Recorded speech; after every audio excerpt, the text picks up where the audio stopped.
Ah, vous le savez, dans cette émission, on aime vous parler des projets à la belge. Eh ben, il y a un projet dont on vous a beaucoup parlé, c'est le fameux RER. Il a été imaginé au siècle passé. Une des lignes devait relier Charleroi à la gare de Bruxelles-Midi. Normalement, les travaux auraient dû se terminer il y a plus de 10 ans. Malheureusement, ils vont se terminer plus ou moins dans 10 ans. Voilà. Ouais. Non, mais voilà, c'est un truc à la belge. Un des freins des travaux concernait le passage des trains du côté de Linkebeek, à travers de Linkebeek. Hier, la commune a accepté un compromis proposé par Infrabel. Est-ce que ce sera suffisant pour débloquer le chantier? Jacques Gré s'est renseigné.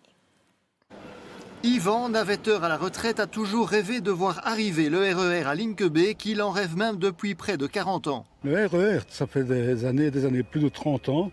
Quand j'étais gamin, on en parlait déjà avec mes copains. On était au-dessus, sous le pont. On regardait dire que plus tard, il y aura le RER. Ça va être formidable. Et voilà où nous en sommes.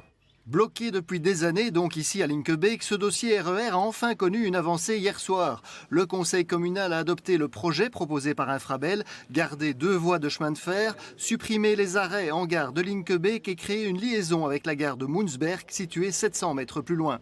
Aujourd'hui, il faut reconnaître que c'est une solution qui, bien entendu, n'est pas idéale pour tout le monde, mais c'est une solution qu'on appelle un compromis. Et dans le cadre du compromis, il y a vraiment la possibilité et la volonté d'avoir un accès direct entre la halle de Linkebeek et celle de Moensberg, un accès piéton et un accès vélo sur site propre. C'est une compensation qui est énorme.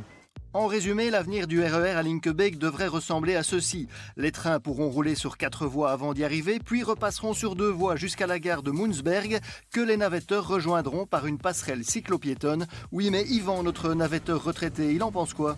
Je ne vois pas pourquoi on doit faire 4 voies, puis 2 voies ici à Linkebeek et 4 plus loin. Pour vous, ce serait plus simple de mettre tout à 4 voies sur tout le tronçon.